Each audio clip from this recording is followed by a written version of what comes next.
November 12, 1943, 2:14 a.m. The North Atlantic. The atmosphere inside U-537 is heavy with the stench of diesel, unwashed bodies, and dread.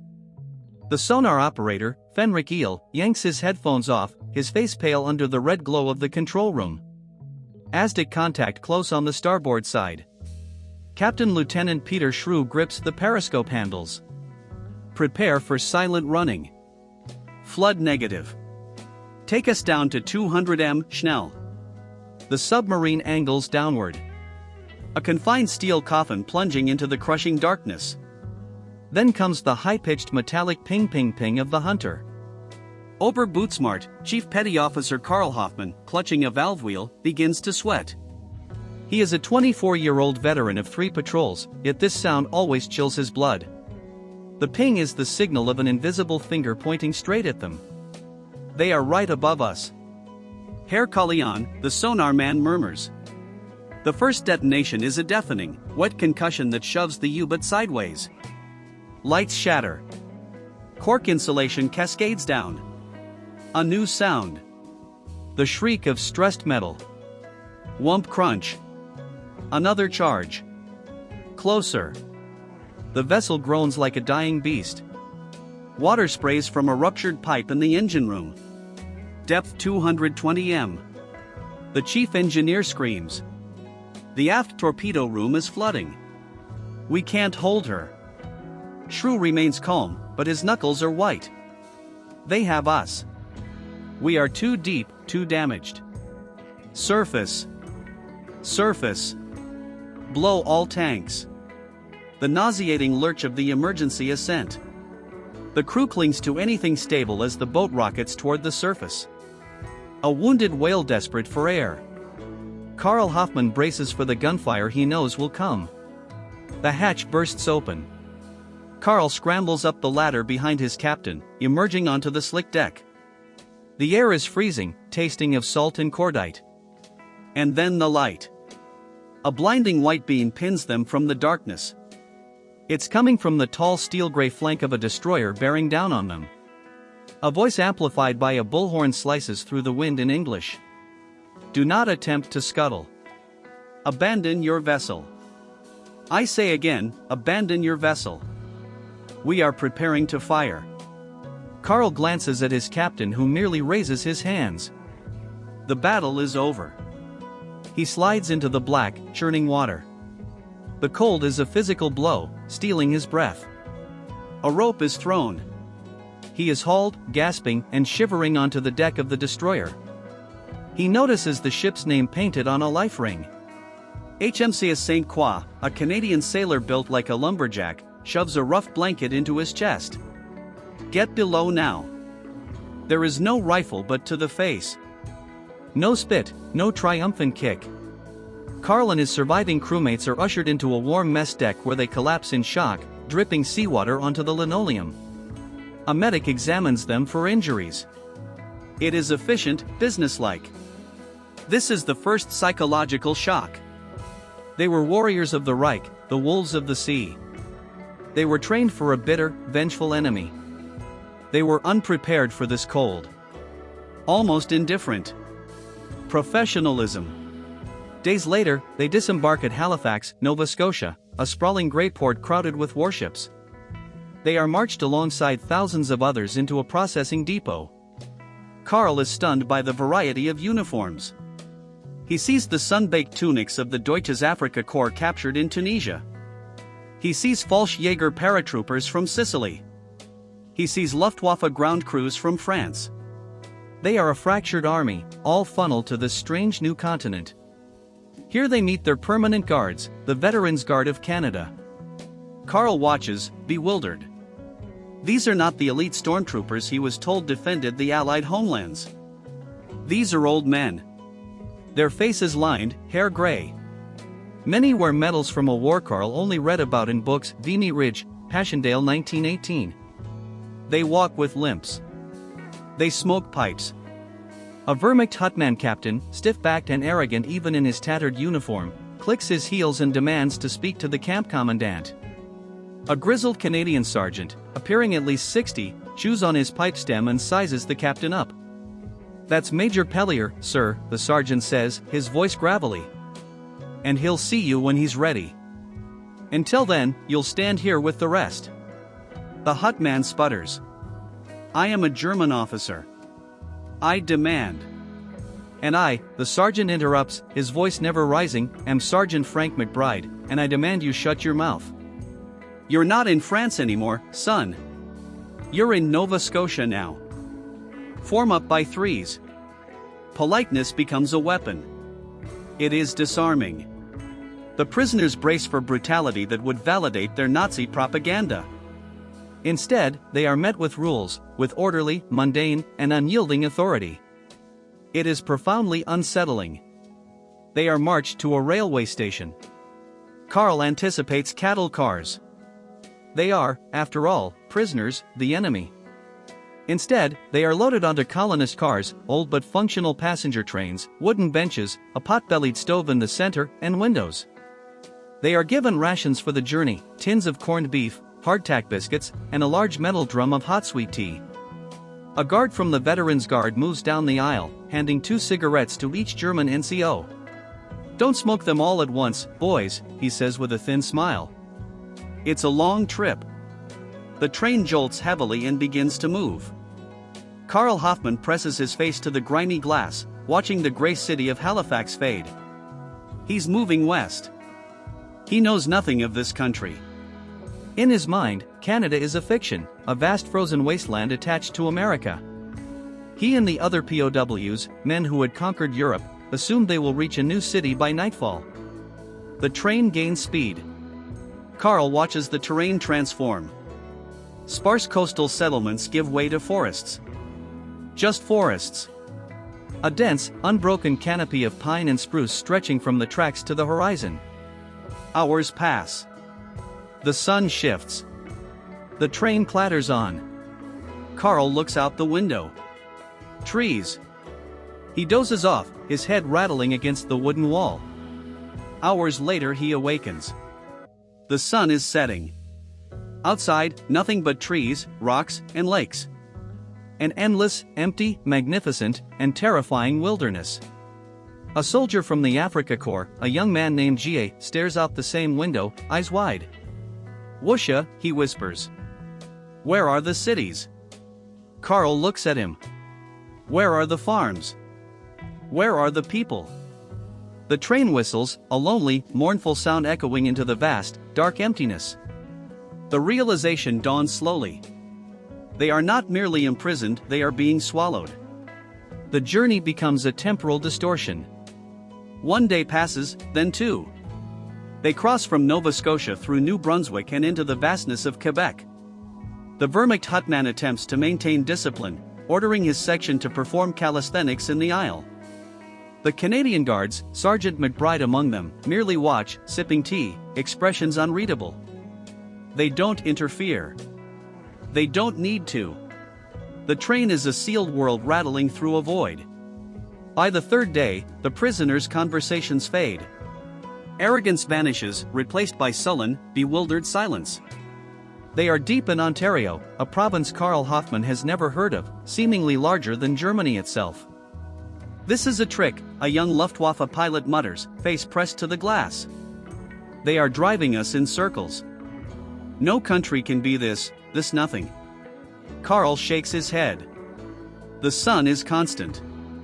"Hans. We are still heading west. Look," he points.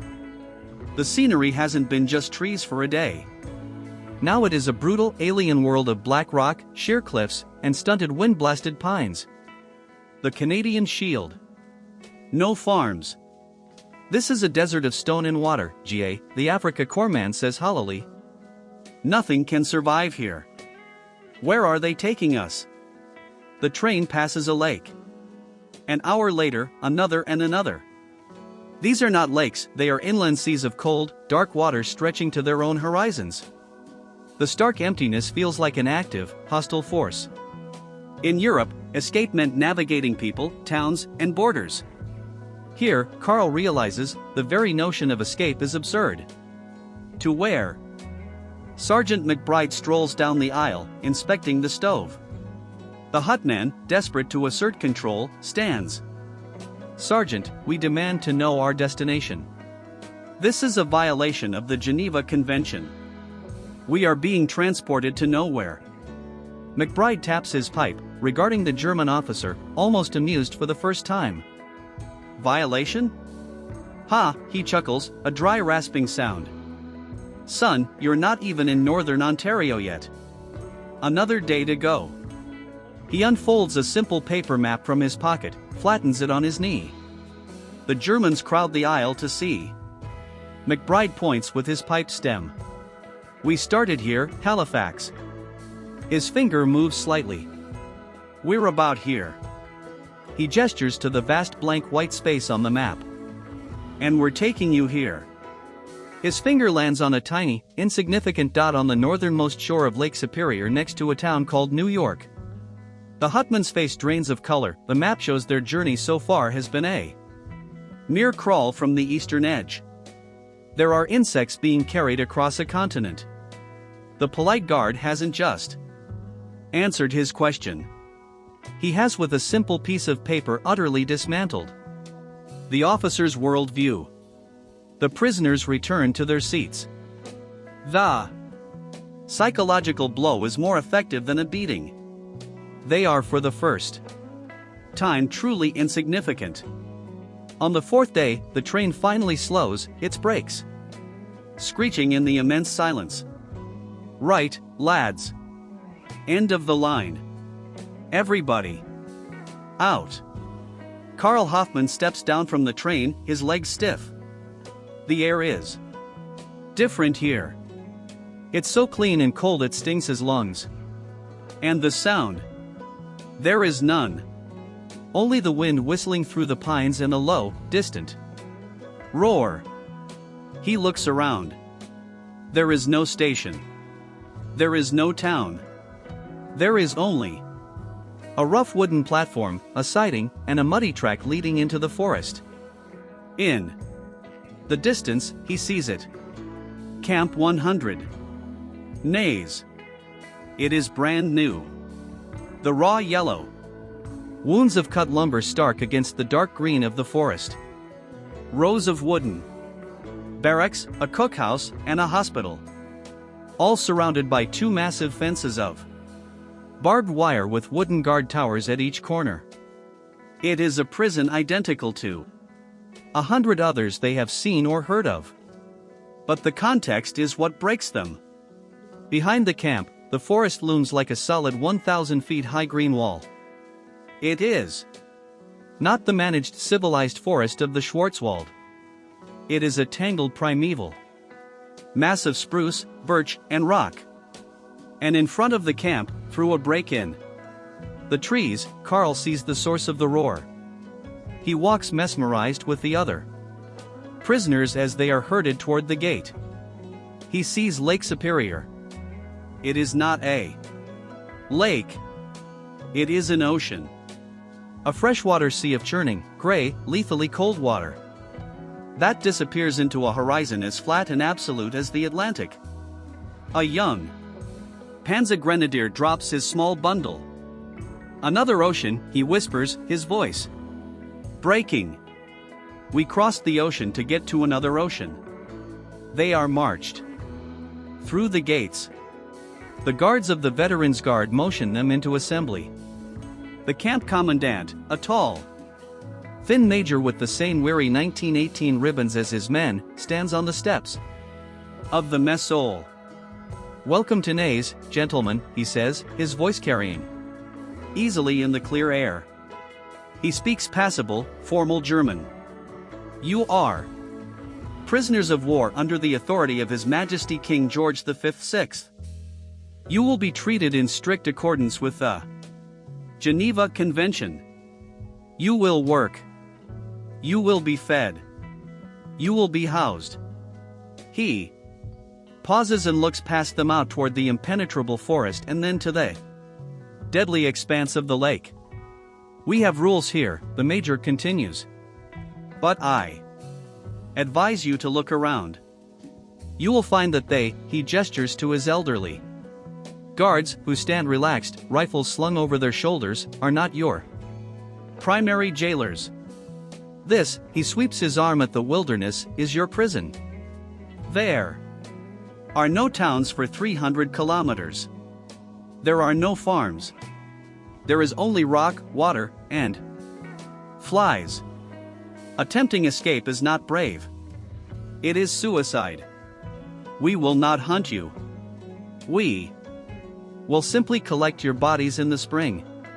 The speech is delivered not as a threat, but as a simple, polite statement of fact. Karl Hoffmann is assigned to Hut 27. He sits on his cot, a wooden frame with a straw-filled mattress, and stares at the new-cut pine of the wall. The propaganda had told them of the subhuman, brutal Canadians. Instead, they were being guarded by polite, aging fathers who treated them not with hatred, but with a kind of weary pity. The propaganda had told them they were conquering the world.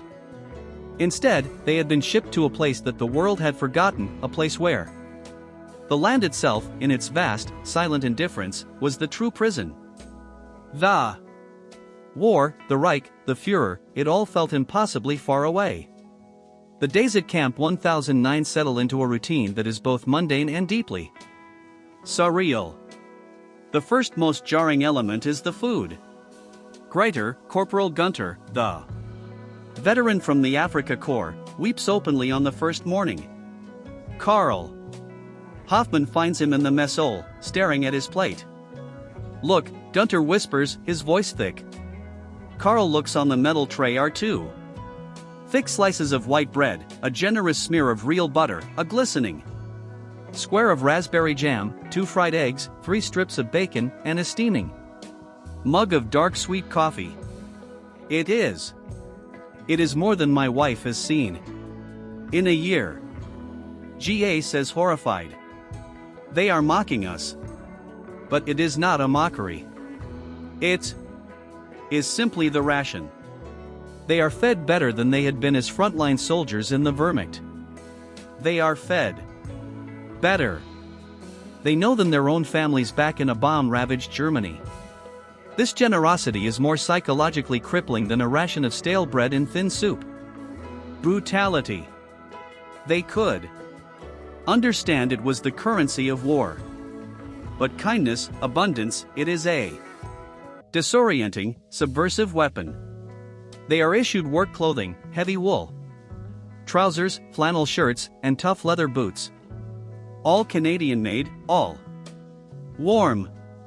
They are organized into work details under the terms of the convention as NCOs. Karl and his comrades are not required to work, but the camp commandant has a simple, polite policy. "Gentlemen," Major Pellier addresses them. "You are correct. Your rank exempts you from labor. You are free to remain in your barracks." He lets the silence hang. However, only those who volunteer for labor will receive the full workers' ration tie. That includes the cigarettes, the jam, the chocolate, and the extra bread. Those who choose not to work will receive the basic ration as stipulated by the convention. He doesn't need to elaborate. The basic ration is survival. The workers' ration is comfort. The next day, Karl Hoffmann, along with 90% of the other NCOs, volunteers to work. Their job is as vast and incomprehensible as the landscape itself, cutting pulpwood. They are marched out of the wire every morning, under the lax, almost sleepy gaze of the Veterans Guard. The old soldiers don't march them at gunpoint. They simply walk with them, rifles slung, smoking their pipes. The prisoners are handed axes and 2-man crosscut saws known as misery whips. Their task is to attack the endless silent forest. Whack! Whack! Whack! The sound of axes echoes in the cold, clear air. Carr, a U-boat machinist, is clumsy at first. His hands, accustomed to delicate valve work and greasy machinery, are soft. Within an hour they are raw. Within a day, they are blistered and bleeding. He works alongside a falger named Eric, a man who had jumped in to sit. They stare at a single towering spruce. In this country, Eric grunts, spitting on his hands. Even the trees are arrogant. They pull the crosscut saw back and forth. Zing shush. Zing shush. The smell of pine resin is sharp like antiseptic. Sergeant McBride, there, guard for the day, sits on a stump 20 yards away, cleaning his pipe with a pen knife. He watches them, but not like a hawk. He watches them like a farmer watches his cattle, a detached, proprietary presence. The helped man. The arrogant officer from the train refuses to work. He spends his days pacing the compound, a solitary, furious figure, slowly starving his pride as he watches the workers return with their extra rations. The guard's politeness is a constant source of confusion. One afternoon, Carl's axe head, poorly wedged, flies off the handle and sails into a deep snowdrift. He freezes. In the Vermont, losing or breaking equipment meant a severe dressing down. Perhaps a formal charge. He approaches Sergeant McBride, his heart pounding. Standing at attention. Sergeant Gerrit Hoffman reports. I have lost the head of my axe? McBride looks up slowly, squinting. Lost? It? Where? In the snow. Sir, over there. I cannot find it. McBride sighs. Not in anger, but in simple weary frustration. Right. Well, you can't bloody well cut wood without it, can you? He stands up, knocking his pipe against his heel. Show me where. For 10 minutes, the two of them, the Canadian guard and the German prisoner, __, through the snow, prodding with sticks until McBride's boot hits something hard. He reaches down and pulls up the steel axe head. There now, he says, handing it to Carl. You take this back to the tool shed, get Corporal Dubois to rehang it, and try not to throw it at a bloody moose next time, eh? Carl is stunned. That is all. Herr Sergeant. McBride looks at him baffled. What else is there? Go on. Get. Carl retreats, his mind reeling. No shouting, no punishment, just a practical problem stated and solved. This lack of overt hostility is maddening. It gives them nothing to push against, nothing to hate. The guards treat them not as monsters, but as a combination of dangerous children and inconvenient long-term employees. The prisoners in turns begin to change. The rigid Vermont discipline, which the Holman tries so desperately to enforce, begins to erode. What is the point of a sharp salute of polished boots when your guard is a 60-year-old man who calls you son and is more concerned with his pipe tobacco than your ideology? They begin to build, not just cut with the Canadians' tacit permission. They construct a small theater, a sports field, even a complex multi-tiered bake oven. They form an orchestra. They put on plays by Schiller and Goethe. They are creating a miniature Germany in the middle of a vast, unfeeling void. But the void is always there. One evening, Carl stands at the barbed wire fence, looking out. The sun is setting over Lake Superior, turning the ice-choked water into a sea of liquid fire. It is the most beautiful and the most terrifying thing he has ever seen. The sheer scale of it. Back home, Germany was a land of borders, of history, of people. Every square meter was known, farmed, or fought over. This was creation itself, untouched, unblemished, and utterly indifferent to him, to his war, to his entire continent. He thinks of escape. He pictures himself walking into that forest. He would be dead in 2 days. Eaten by black flies, lost in 1,000 square kilometers of identical trees, or frozen solid. He turns and looks at the guard tower. The old veteran inside is not even looking at him. He is reading a newspaper. Carl realizes the major was right. The barbed wire isn't there to keep them in. It's there to keep the wilderness out. The guards are not there. Jailers. They are their protectors. This realization is the final crushing psychological blow. He's not a prisoner of war. He is a refugee saved from the war and kept safe from the world by a polite old man with a rifle. February 9, 1944. 7 a.m. Camp 100 Naz. The world is gone. Carl Hoffman steps out of Hut 27 into an atmosphere of pure sharp crystal. It is 42 degrees below zero. The air is so cold it doesn't feel like air. It is a physical, abrasive substance. To breathe it in too quickly is to feel 1,000 tiny needles drive into his lungs. The sound of the really bugle cracks and shatters in the stillness. The entire camp is buried. Snow is piled in drifts higher than the barracks, forming surreal white canyons. The paths have been dug out, but the camp itself feels subterranean. The sky is a pale, merciless blue. Lake Superior, now a vast frozen plate of white pressure ridges, groans and booms in the distance. A deep resonant thump as the ice shifts. A sound like artillery from a frozen god. This is the true jailer.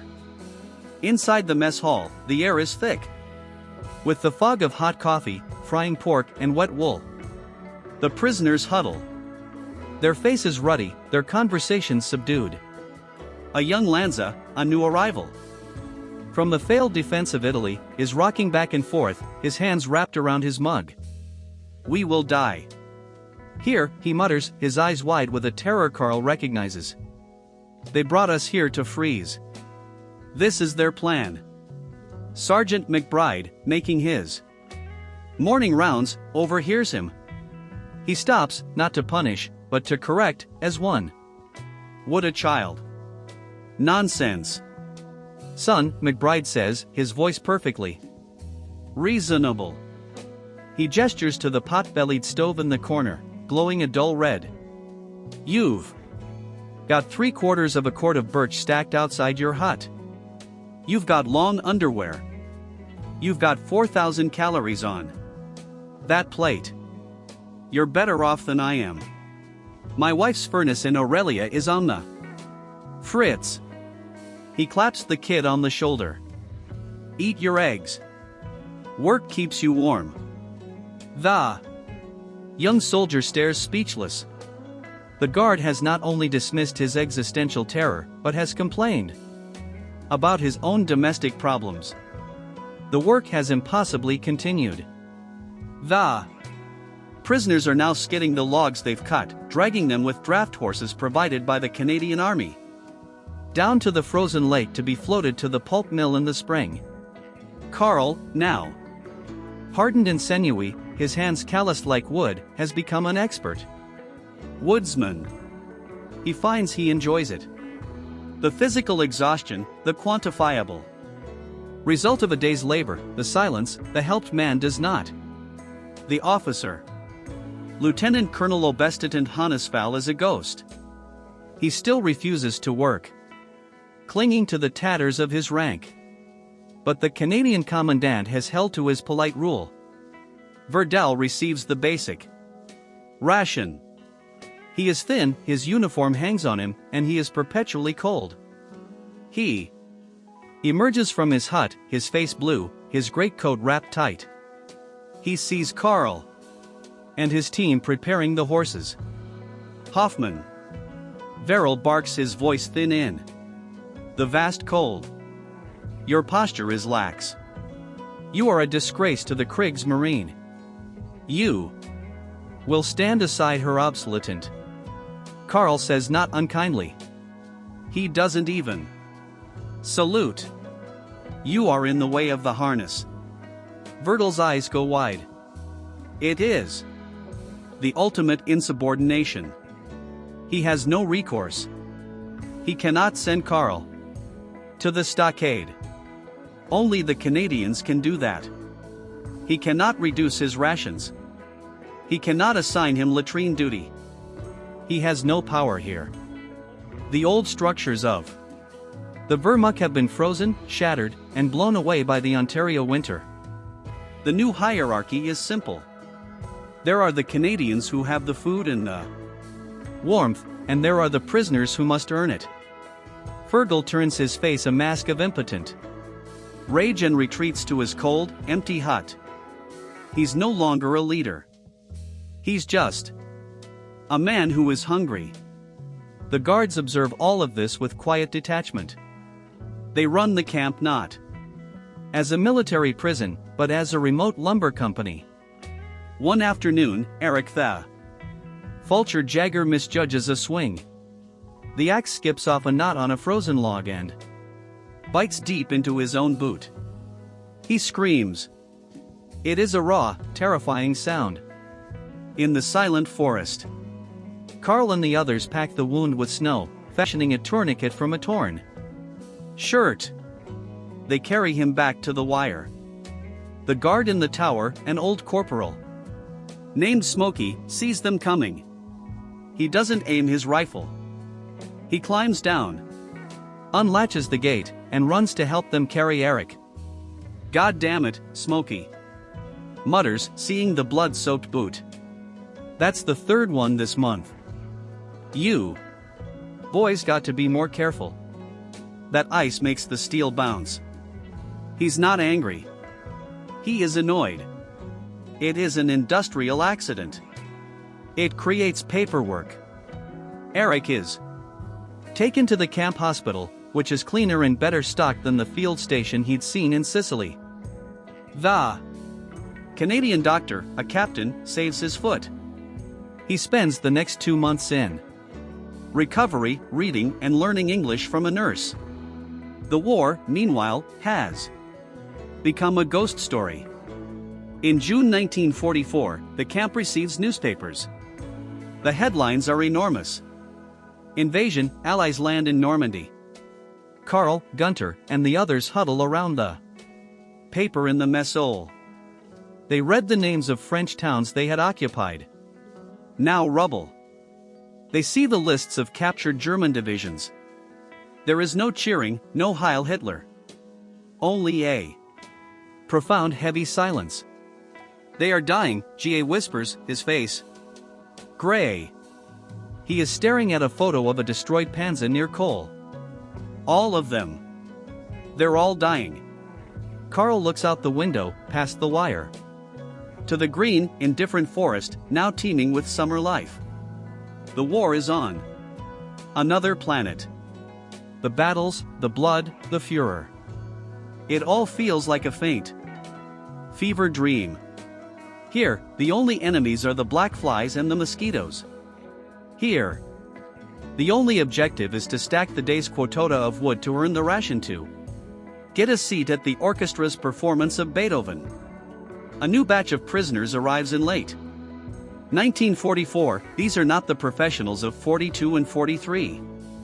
They are Halloween fanatical boys from the Hitler Jugend and old terrified men from the Volkster. They try to impose the Nazi salute. They call Carl and the others traitors for their casual working relationship with the guards. You are collaborators. One 17-year-old SS Schutzer shouts at Carl. You fraternize with the enemy. Carl, now weighing 20 pounds more than when he was captured, with muscles he never knew he possessed, simply looks at the boy, the enemy. Carl says, gave me this apple. He takes a bite. They gave me this wool blanket. The enemy youth is the only reason you will survive the winter. The boy is speechless. His fanaticism has no hold here. It cannot compete with a full stomach and the crushing, silent, apolitical presence of the Canadian Shield. The courtesy of the guards, combined with the tyranny of the terrain, has accomplished what no bombing campaign could. It has not merely defeated them, it has erased them. It has rendered their entire identity as Herrenvolk, as soldiers of the Reich, utterly, politely, and irreversibly absurd. May 8, 1945, 11 a.m., Camp 100 Naz. The sound of the great unraveling has haunted the camp for weeks. It is the sound of spring on Lake Superior, a cacophony of pistol-shot cracks, deep groaning booms, and the grinding of continents of ice against the shore. The lake is breaking up. A whistle blows, not for the work detail, but for a full assembly. The prisoners file out onto the muddy parade ground, blinking in the bright watery sunlight. The air smells of damp earth, falling pine needles, and the vast, cold water.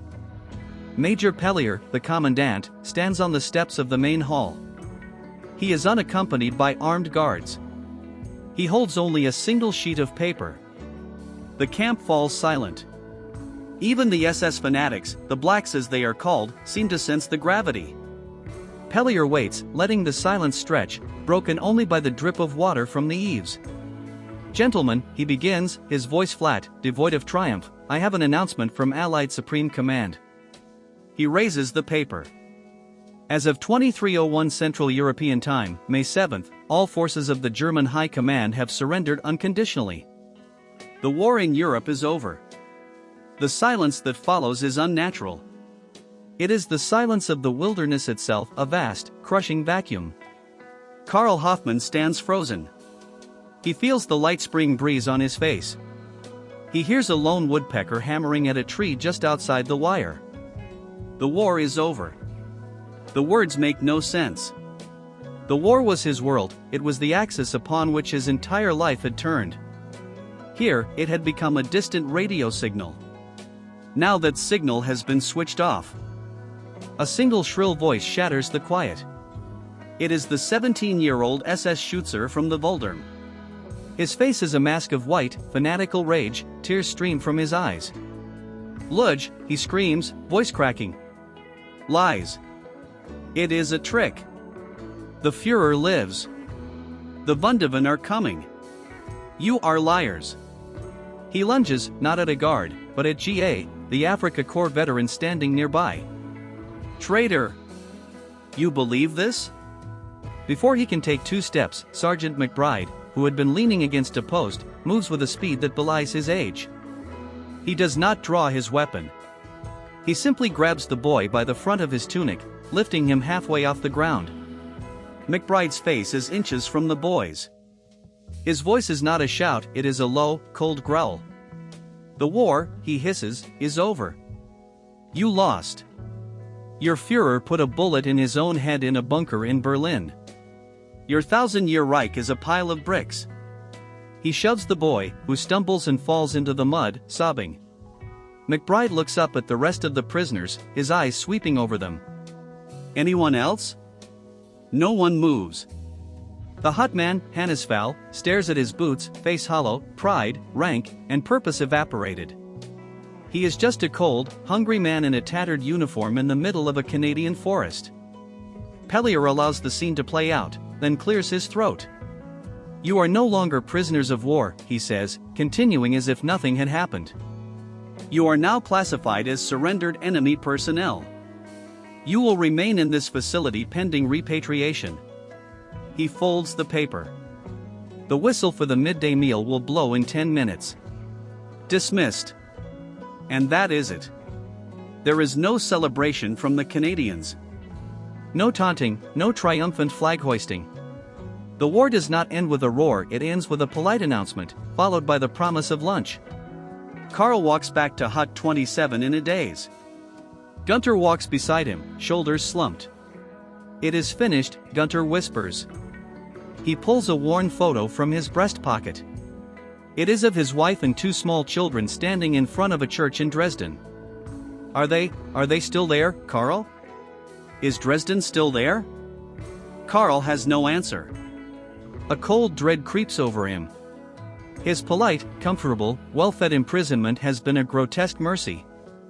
While he swung an axe and complained about the cold, his entire country was being incinerated.